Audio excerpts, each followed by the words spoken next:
Welcome to 3 Count Commentaries. We're going to be talking about AEW Dynamite from December the 11th, 2024. Now, before we get into the show, we got news and notes, and we're going to talk about a couple of things before we get into that show.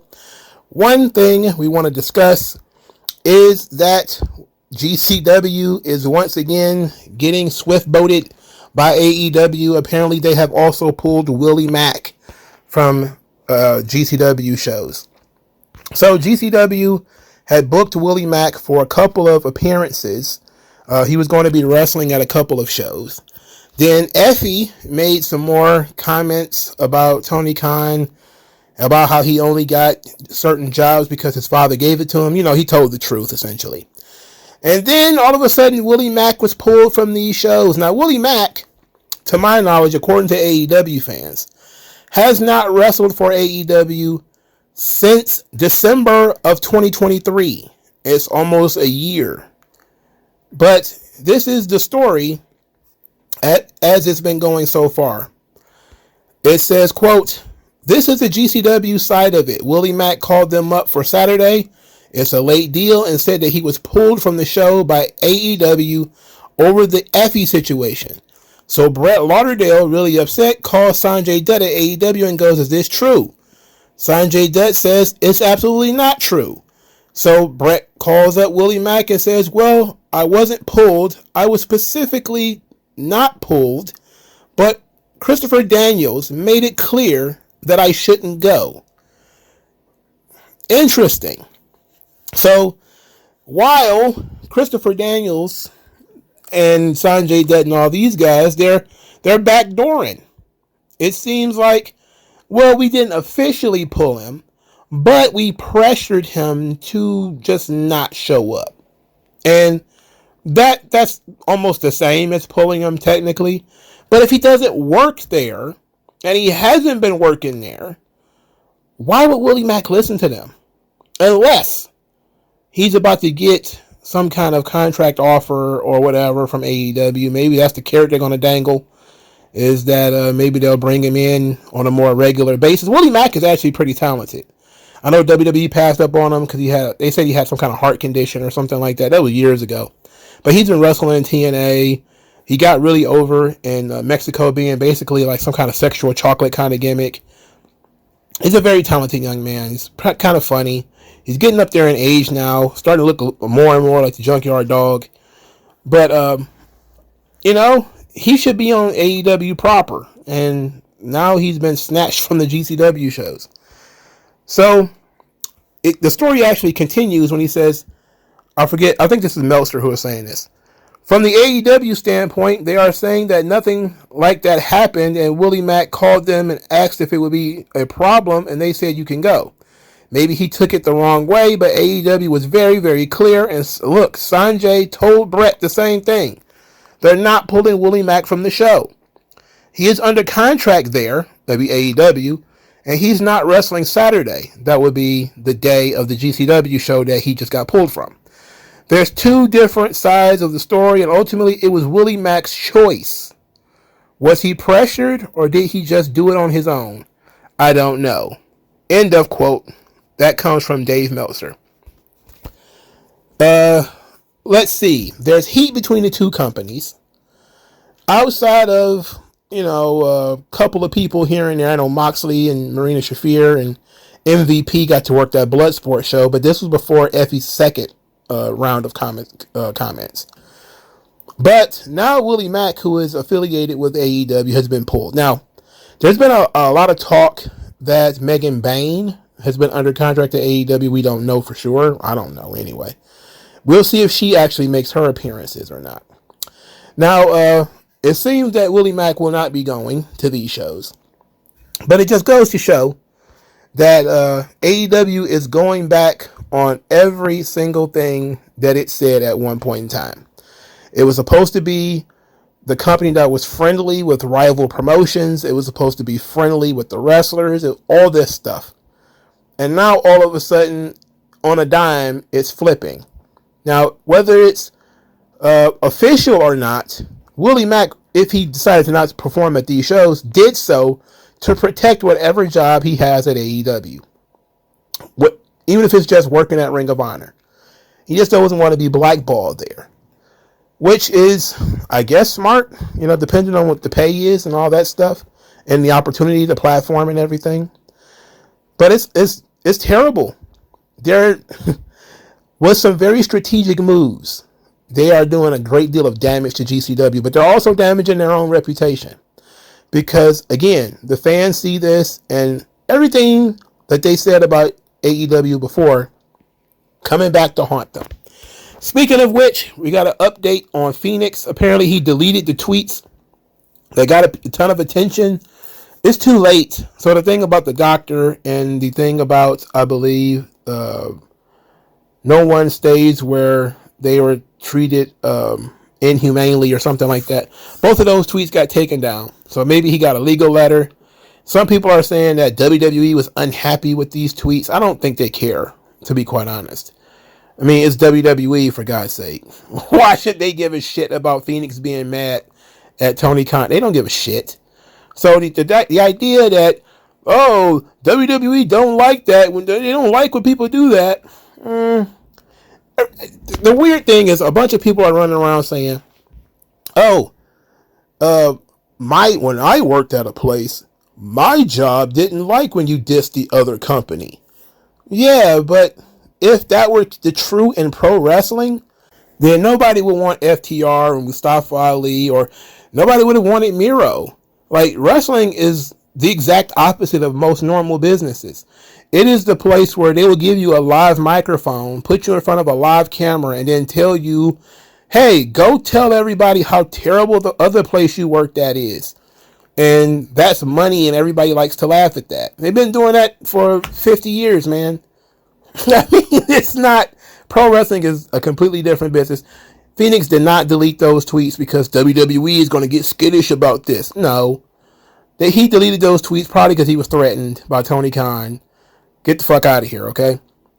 Now, a couple of things from Rampage, because Rampage occurred, nobody watched it, including me. But there were some things that popped up on my timeline. And one of those things was that Kyle Fletcher defeated Kazuchika Okada. And that led to a lot of AEW fans being upset. They were crying quite a bit. And I'm going to tell you the truth. I don't care. I really don't care. And I don't care for two reasons. One, it's a tournament. It doesn't mean anything. Two, they're trying to build Kyle Fletcher. You should understand that these things don't... I mean, I can't say wins and losses don't matter in wrestling. But it's a round-robin tournament. And they did that so people could talk about it. The only problem is they did it on the lowest rated shows that they have. They didn't book that on one of their bigger shows so that more people could see it and more people could have more buy-in to help Kyle Fletcher get more over. And it also doesn't help that Okada doesn't do shit on the show. Like he's not involved in a storyline. He just kind of appears. He just kind of disappears. And that's that. Okay? So, if you're all tight-assed about Okada losing, get over it. So what? Okada's washed anyway. You heard it from me first. All right, another thing that apparently happened on Collision is that Serena Deeb wore a t-shirt mocking Britt Baker. The t-shirt says, "Nobody cares," with an arrow pointing to her own face. This is, of course, reminiscent of Thunder Rosa, who wore a t-shirt that said sandbagging a couple of years ago when Britt Baker apparently accused her of sandbagging. So the AEW roster being very mature, as usual, keeping up, these feuds. Britt Baker has not been on television since then. So she's probably being punished or something for her remarks towards Serena Deeb. And why are we doing this? Unless you're going to continue this feud, I don't see why you're doing this. I don't get it. Why remind people that there's heat between the girls in the locker room if you're not going to use it on screen? If anything, she should have come out and cut a promo about why people should care. Instead, it comes across as being incredibly juvenile and immature And once again, using backstage drama in a way that doesn't make anybody any money. That should be the point of this stuff, is to make people money. Britt Baker, boy, I got a feeling she's not long for this world when it comes to AEW.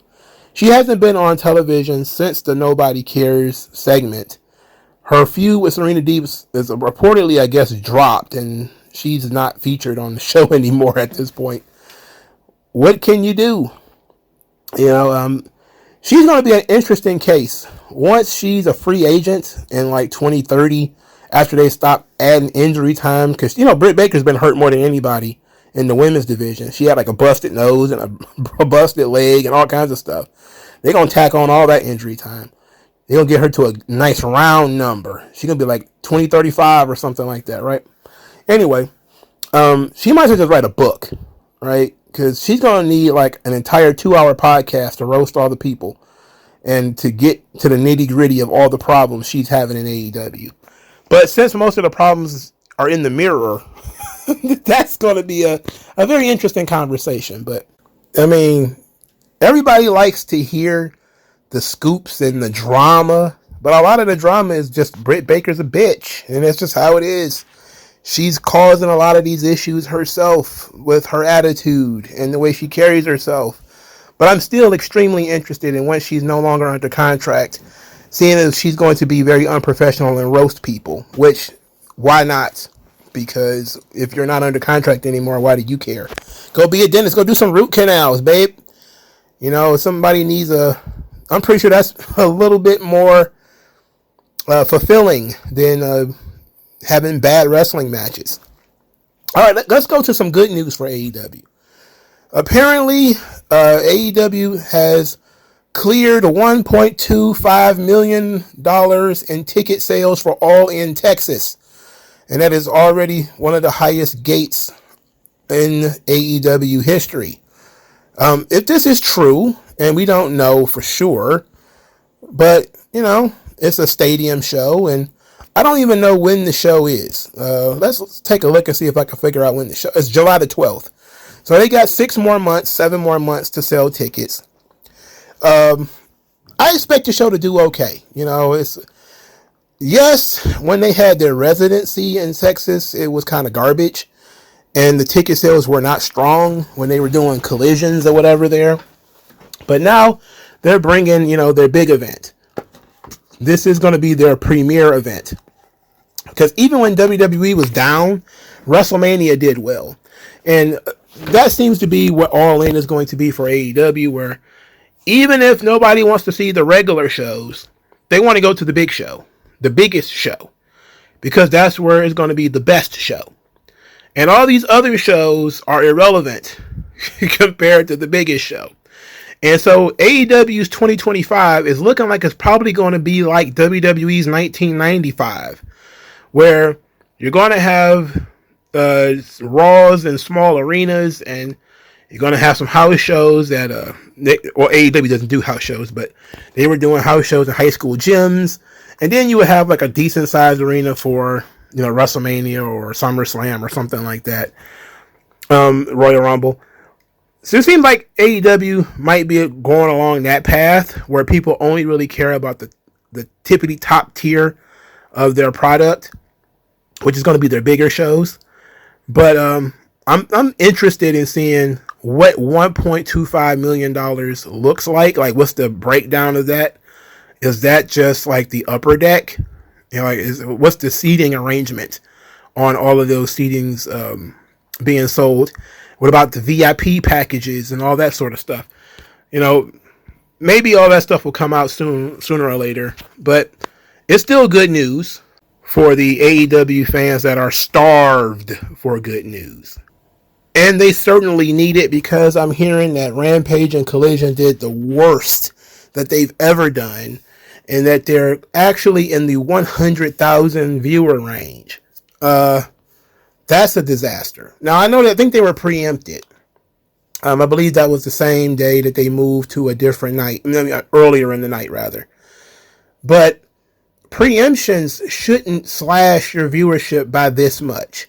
When WWE gets preempted, they lose viewers, but Not by that much. I mean, if I think one of them said it was 100 and some odd thousand. A regular Collision was about 400. So you're talking about 3/4 of your audience just vanishing just because you played on a different night. I don't know, man. That doesn't sound right to me. It doesn't sit right well with me. But I mean, AEW is going through a lot, and maybe they need some help. You know, I think they need some help. They need resuscitation. They need mouth-to-mouth resuscitation. AEW's in trouble. Speaking of being in trouble, let's just go ahead and get this show out of the way. All right. First match on the show, Pac and Jon Moxley defeat Jay White and Orange Cassidy by disqualification because there was a big rumbling afterwards which involved Hangman Page, Jay White, Orange Cassidy, and Moxley all beating each other up, attacking one another, turning on one another, before Moxley's group just decided to beat everybody up. So there's that. This was a whole waste of time. Afterwards, Moxley says he likes being a marked man. It makes him feel more alive. The best way to live is to live with a knife at your throat. I don't know why would he say such things. Somebody said that he cut fake ass Fight Club promos, and I got to tell you, I'm kind of on that tip. He needs to. I don't know. Maybe he should watch that movie. Maybe he did watch that movie. Maybe that's what all of this is about. Is he fucked around and watched Fight Club and decided I'm Tyler Durden. Yeah, and that's it. He's Tyler Durden. So there it is. Anyway, because he's badass, he says that he was upset about all these men because all these men have egos, and egos have ruined AEW. Him and his boys, they don't have any egos, and said he's going to give everybody what they want, which is a fatal 4-way match. Challenged all of them. It was his idea to challenge all of them to a fatal 4-way match. So we're not going to get the heat of, the boss standing up and saying, all you guys have been fighting each other for weeks. Nope. Moxley's going to be the one that's going to make the terms. He's deciding he's going to defend it against everybody, which is great. Makes him like a really great guy. Really smart guy, too. Christian cut a promo afterwards, was very unhappy with all the various members of the Fatal 4-Way, but then says that he won't miss his opportunity on Moxley. He's going to send him back to rehab. He's going to make Moxley drink, which got decent reaction. It was kind of low, but I guess you got to say what you got to say. He was up in the VIP box, and as he was talking, Hook creaked around backstage and busted the window to the door. There was a glass to the door. He busted it and broke in and started assaulting Christian Cage. Kip Sabian and Nick Wayne had been sent away earlier for reasons unknown. They didn't do anything. And then they just came back just in time to save Christian from Hook. I have a hard time believing that Christian's going to be the world champion when he's getting mauled by Hook. A one-armed Hook at that, because he only has one hand, remember? All right, the first match on the show, or the second match on the show, Will Ospreay defeats Claudio Castagnoli with the jackknife pin, and it's Will Ospreay, so you know what you're going to get. He did pretty much, he didn't do everything he knows how to do, honestly, but he did quite a bit. He started the match with a Sasuke special, and right before I started this recording, I want to say this. The AEW fans get way too testy about certain things. Now, Sol Ruka did a Sasuke special, and everybody was, putting her over. Some younger fans had never seen anybody do it before, even though it happens, and Ricochet's done it, this guy's done it. They do it all the time. But most people, these guys are casuals or they're fans of the women's wrestlers. They don't really pay attention. So they got super offended that these wrestling fans had never seen a Sasuke special before and thought that Sol Ruka created it, even though it was some shit that was taking place in the early 90s, whatever.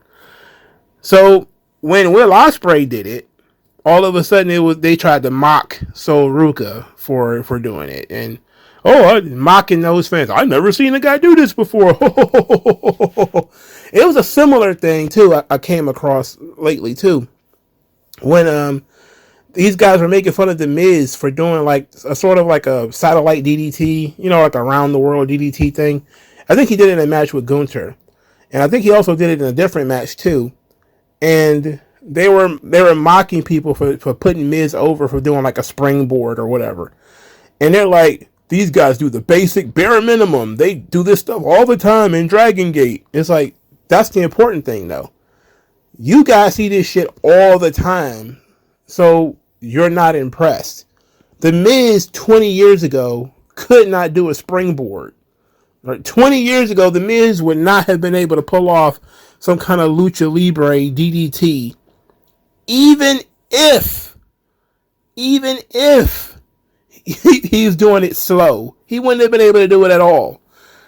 What they're doing, what they're missing here, is that because everybody doesn't do everything in WWE, it does hit harder when they do it.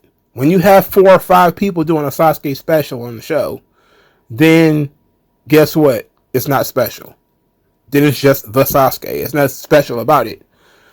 So that was the goal, but that was just like one of the things that jumped out at me as I was watching this match. Is watching how many AEW fans were, they think that just because these smaller guys do this stuff all the time and they make it look easy, which they do, you basically say, hey, what anybody else does is nothing because we see this stuff all the time, but that's the reason why nobody else watches the shit that you watch. Because they do this shit all the time. Therefore, why are you impressed? It's a man bites dog versus dog bites man. You get bit by a dog, so what? That's what dogs do. You bite a dog, though. Front page news. Anyway, Will Ospreay wins with a jackknife pin. The match was kind of mid, I guess you could say. It wasn't nothing wrong with it, but it wasn't great either. I mean, it just was what it was as far as I'm concerned. I have a hard time getting into these tournament matches because I simply don't care. I simply don't care about this tournament. And I don't care about anybody in it. There's no stakes. You win a belt, so what? There's 100 matches for belts every year. Why does this tournament matter to any individual person? They'll never get that answer. There was also something I want to discuss when I was talking about Will Ospreay, and it comes from Dave Meltzer. So Dave Meltzer went on social media, and he was talking about a lack of a superstar babyface in AEW. I wanted to make its own video, and I still might. But that seemingly was what Will Ospreay was meant to be when he came to AEW. He was meant to be sort of the preeminent babyface. Now, because utter woke nonsense, they caved to that and decided to go with Swerve beating Will Ospreay, rather than Will Ospreay winning the title at Wembley, which is what everybody expected. They decided to have Danielson win the belt at Wembley, and then for Ospreay to lose earlier in the year. So I found it ironic that Dave Meltzer thinks that they need to have a John Cena in AEW. They need to have a hero. Too bad. Too bad. Ricochet. He said he came to AEW for the competition, and Brody King is no Ricochet. Then he says he holds all the cards. This is one of his worst promos yet. My God, look, Ricochet is such a laughing stock. He's so pathetic. And look, I've always tried to give Ricochet the benefit of the doubt because he's such a phenomenal athlete. At the same time, though, I have been brutally honest in the fact that he went to a company where everybody does everything he does. And then he had the nerve, the audacity, the unmitigated gall, rather, to go on a podcast and say that without him, AEW wouldn't exist. Now, of course, he says, I'm not saying I'm the only one, but without my matches with Will Ospreay, without the stuff I did in Dragon Gate, you wouldn't have an AEW. Now, I don't even disagree with this. I think that the style that Ricochet works is the reason why AEW exists. Because there are people who have now been inculcated with that style. There are people now, especially in the wrestling media, who love that style. The problem is, you got 8 people in AEW who works this style. So, You just saw Will Ospreay wrestle Claudio Castagnoli. You know, smaller guy, flippy guy versus the big strong guy. They had that same match on this show twice. Ricochet versus Brody King was the other Continental Classic match. I didn't care about this match either. But this match had Brody King no-selling a shooting star press, which I was just like, look, nothing matters, bro. It's just nothing matters. Anyway, Ricochet won. So what? Who cares? So what? Who cares? I know a lot of people are going to give him shit for what he said about, AEW not existing without people like him. The video that I did when I talked about the Shawn Michaels to Young Bucks pipeline, there was a lot of people who was missed in that pipeline. One of the big people that I didn't mention, that I'm going to mention now, is Rob Van Dam.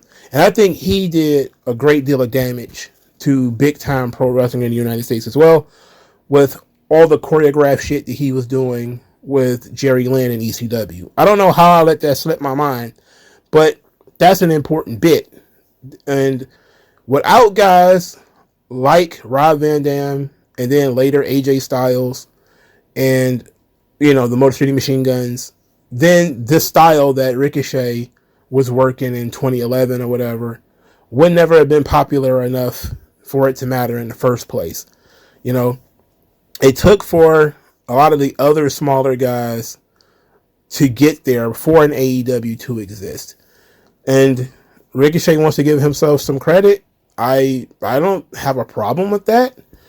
But I know that the AEW fans, they might have a problem with it. But I think stylistically, he was one of the forebearers for AEW style, because he was one of the guys up there with Kenny Omega and Will Ospreay and AJ Styles, who was doing all the flips in the world and wrestling a very exciting style.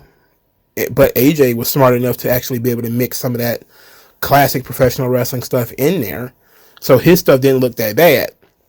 He learned the Shawn Michaels lesson, where you do have to sell, and you do have to, at some point, get a personality. Meanwhile, Will Ospreay and Ricochet are, 15 years in? More than a decade in, and they still haven't learned the lesson of personality, which is the most important lesson when it comes to drawing money. So neither one of these guys are going to be your quote-unquote superstar babyface, because none of them have what it takes to be that on the grand stage, at least not right now. Maybe one of them will fall into a personality one day. They'll Sasuke special themselves into some mic skills, but as of right now, the answer is no on both cases. Moving on, MJF showed up because Adam Cole and Kyle O'Reilly are about to have a match, and these two guys both look sick. They look two different kinds of sick. I mean, Kyle O'Reilly, he looks like he's been drained of blood by vampires, while Adam Cole looks like he's got scurvy. I have no idea why these two sick people are in the ring. Can we get somebody healthy out here? That was the one thing about the other matches on the show. At least everybody looked healthy. Nobody looks healthy in this match. It looks like this match is taking place on the cancer unit of a hospital or something like that. What the fuck is going on here? Anyway, Adam Cole wins. MJF tried to attack Adam Cole from behind, only to fail and get kicked in the face. And then Kyle O'Reilly gets beat with a small package, but now he's mad. He's upset. Earlier in the night, Taven and Bennett tried to talk him out of having this match, but he says that even though that these guys claim to be family, they didn't do anything when their brother was injured. So that is why he wouldn't shake the hand of Adam Cole after the match. So it will be Adam Cole versus MJF at World's End for the Dynamite Diamond Ring, because that's important. We went from this being an incredibly personal feud to now they're fighting over a ring. At least it'll be over. I don't care. As long as it's over, I don't give a shit. None of this matters. MJF, they flew him to wherever they are on planet Earth, only to decide that he's going to do one segment, and then that's it. I guess they heard everybody saying that he needs to show up and he needs to be in the building. And they decided, well, at least he was there. And if you expected more than that, joke's on you. Matt Cardona showed up. Oh my goodness. He's facing Chris Jericho for the ROH World title at the Hammerstein Ballroom show. A big piss in the face of GCW once again, because he was supposed to wrestle Ricky Starks at GCW's Hammerstein Ballroom show. So Cardona, he cut a promo saying that he should have been in AEW from the beginning. He belongs here. And he busted his ass for 5 years to reinvent himself. And then he got shown what he's up against at the Hammerstein show when he was attacked by the Learning Tree. And then he challenged Brian Keith on Rampage. Oh my God. The match was accepted. Let's just move on, bro. We need to move on very, very quickly. Private Party set up a number one contenders match between Leo Rush and Action Andretti and Top Flight. So Leo Rush and Action Andretti are a tag team now. All four of these guys were friends not long ago. I don't know how they ended up separate. But now Leo Rush and Action Andretti are both wearing these silly coats. That's how you know they're a tag team, because they're both wearing puffy coats, puffy spiked coats. Leo Rush, boy, man, what could have been? Talk about another guy who could do a Sasuke special. There's so many guys that are the same size and the same skill set. Jesus Christ. This is Ricochet, if Ricochet hadn't spent 5 years in WWE. This is what happens when you're on the indies forever and you don't cash the big checks. Leo Rush fucked himself at least twice, and now he's in the position where he's a low card guy in AEW, which is greatly unfortunate, if we're being honest.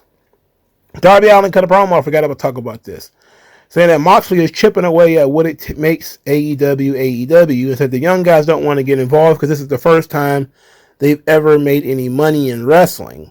Isn't he one of the young guys? I mean, what young guys are we talking about here? Are we talking about Top Flight? We talking about Private Party? Like, who are the young guys to Darby Allin when he's not even 30? I don't understand. In any event, he wants to win the Continental Classic because the Continental Classic represents everything right about AEW. And at least that's one of the reasons why you might want to win, I guess. If you care about that sort of thing, which he does. It seemed like if in a sense that they want to build some kind of superhero, Darby Allin seems to be the guy. And it's a sensible decision to have. I know a lot of other people would prefer somebody else. Hangman Page, for a lot of the wrestling nerds and AEW, the Young Bucks fans, they want Hangman Page. But Darby Allin is a sensible person if you're looking for a top-level babyface. If you're looking for somebody with some crossover appeal, Darby Allin might be able to get people who are younger and the Daredevils, those guys. He might be able to get those guys to watch more people who like X Games and Nitro Circus and all that shit. The true white boys. The guys who still have garage bands. They may really like a Darby Allin in pro wrestling. There doesn't seem to be a lot of those people left. But, they could work. So, of all the people that you could be looking at to oppose Jon Moxley and be the bulletproof John Cena, quote unquote, the front man for AEW, I think Darby Allin's pretty high on that list. I think he probably is number 1 or 2, depending on where you might want to put a Will Ospreay. I forgot to talk about this, so I'm going to step back for a second. They did a Bandito vignette where a bunch of, I guess they were sheriffs or marshals or, I don't know, cowpokes. They wanted to arrest him. Now, Bandito looks extremely cool here. He has a little mask on. He has a little hat. He's wearing a cape with no shirt. Very audacious. It's snowing. And he's outside in a cape with no shirt. I'm like, oh my God. He's immune to the elements. Oh, these guys are definitely in trouble. He climbs off of his steed.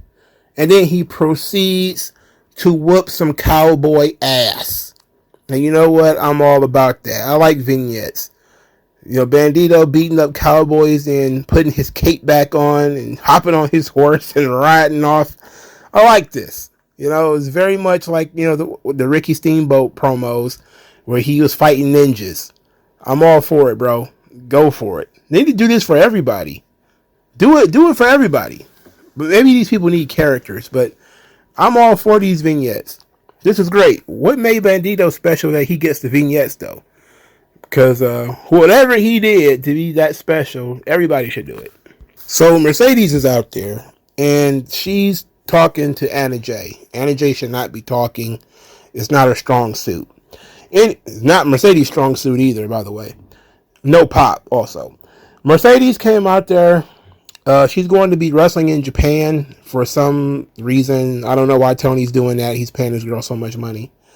Turns out she's very impressed that Anna Jay went to Japan to learn as well, and respects that Anna Jay is 26 and just getting started, while when she was 26, she was already a 5-time world champion.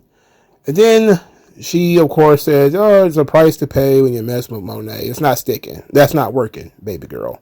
Somebody need to tell you that story, that's not working. Get rid of that. Anna Jay then cut a very bad promo, said she only needs 3 seconds to shock the world. It was very bad. It was terrible, actually. Very bad promo from Anna Jay, but what can you expect? She's been in AEW at least 4 years with little character development, some, but it's all around her booty, which is substantial. It's still a substantial ass, and I would rather listen to her talk than her boyfriend. So thumbs up, I guess. There was some issues, I guess you could say. An issue. I don't know if it was a work or not. But Mariah May was pretty pissy about the screen time that Mercedes gets. And she decided to talk about it. Essentially, she thinks that she's better than Mercedes. She thinks she's better than most of the guys. And that she should get more TV time because of it. Which sounds a lot like something Mercedes would say. This was immediately followed up with some discussion that there may be a double championship match at some point in the future between Mariah May and Mercedes. That spoils the main event. Oops. I know most people didn't watch the show, but if you thought that Mina Shirikawa was going to win the title, you're a rube. In any event, the talk that Mariah May and Mercedes may wrestle each other for the title and maybe have a double championship match, that came out shortly after the Mariah May comments. So we don't know if they were trying to cover up something or if it's all part of a long-running angle. But you do have an angle going into the main event where Thunder Rosa is yelling at Mariah May and has a sign up that says, "Not my champ. You're not my champ." So it seems like Thunder Rosa is in the thick of things here. Funny how Thunder Rosa lost her title without losing, and then was immediately pushed to Collision and Rampage tier wrestling, and just left there forever, like she was Taya Valkyrie or Deonna Purrazzo. Just dumped her there and just left her, just turned their back, like she didn't exist. So now she's working her way out of that, the doldrums. I guess she managed to stay healthy. Anyway, there was a vignette from Mariah May and Mina Shirikawa that sort of told their story, not entirely. It's just a lot of clips of them being together, and it ran by very fast. It didn't tell the entire story, but it was something. It was more than what they had shown for many of the other matches on the show.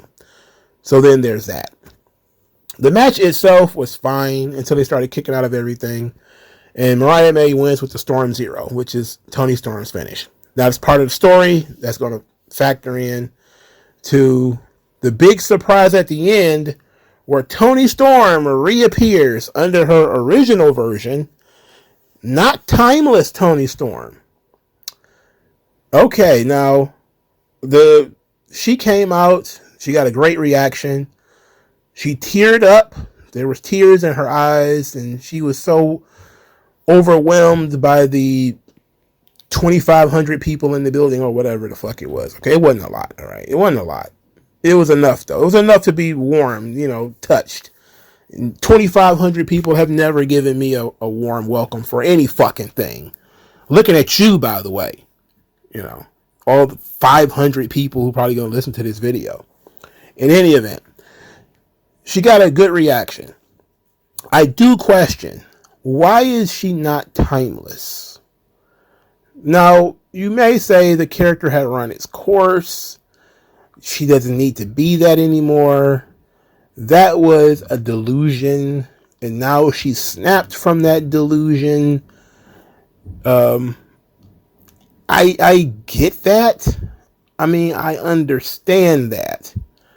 My issue here is that it's the most over version of Toni Storm.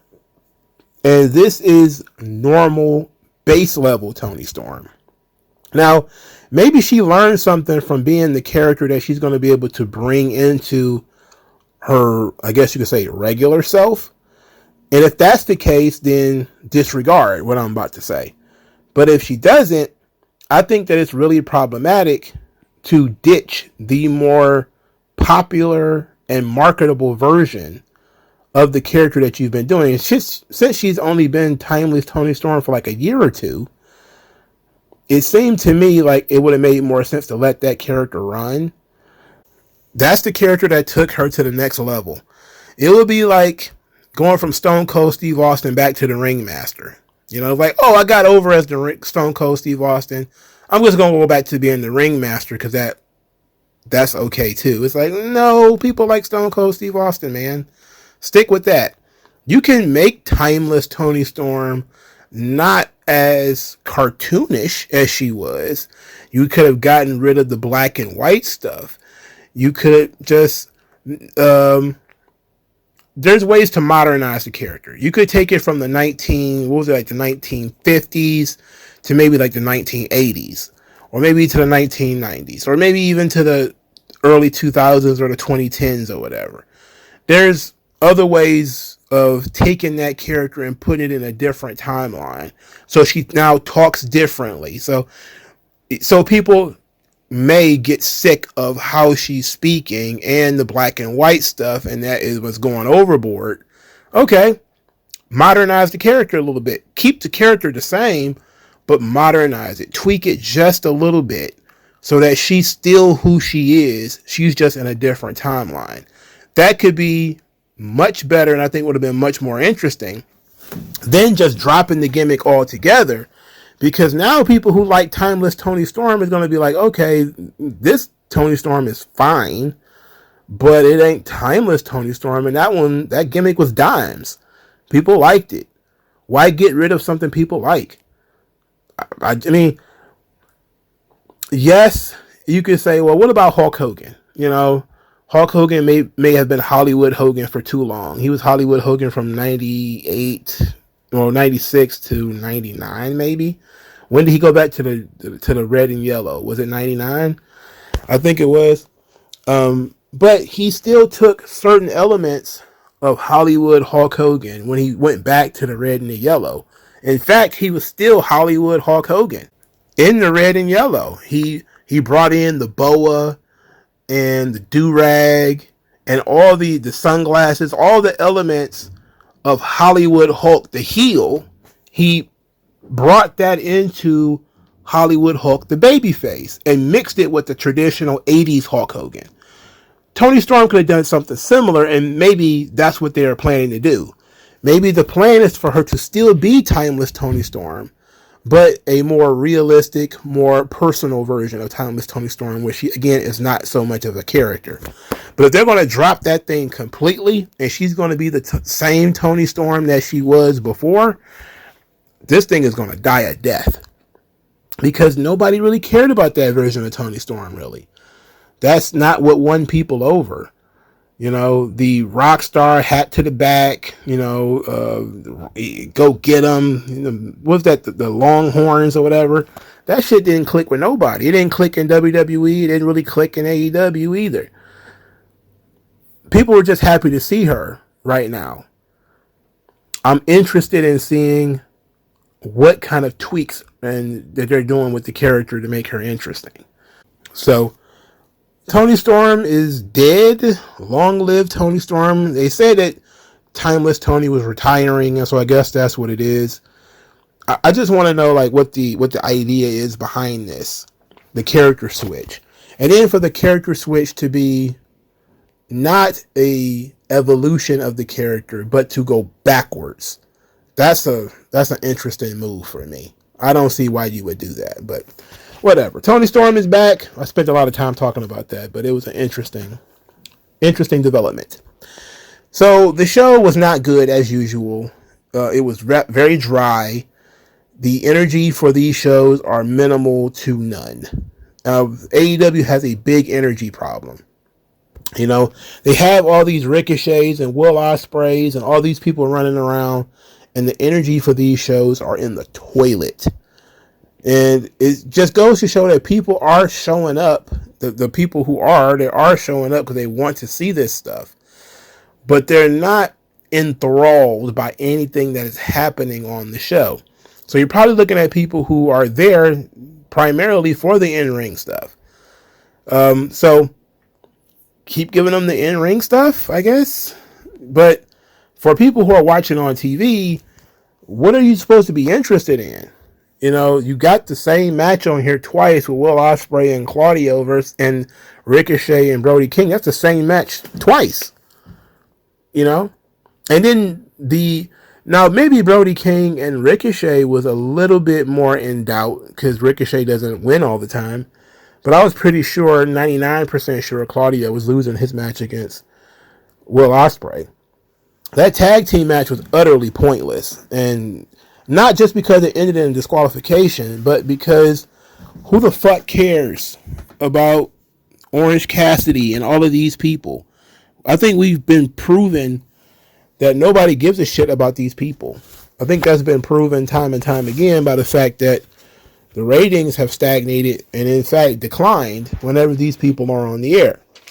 The Moxley storyline has been an utter failure. This MJF storyline has been an utter disaster. Nothing's good coming out of this C2 thing. They got rid of the only positive thing about the women's division, which was timeless Tony Storm. And now we got nothing. The tag team titles are non-existent. The trios belts, where are they? You know, the TNT title is gone. Who the fuck knows where that guy is now? And the Continental belt is, I don't know. Who knows? I guess it's on the line in this tournament.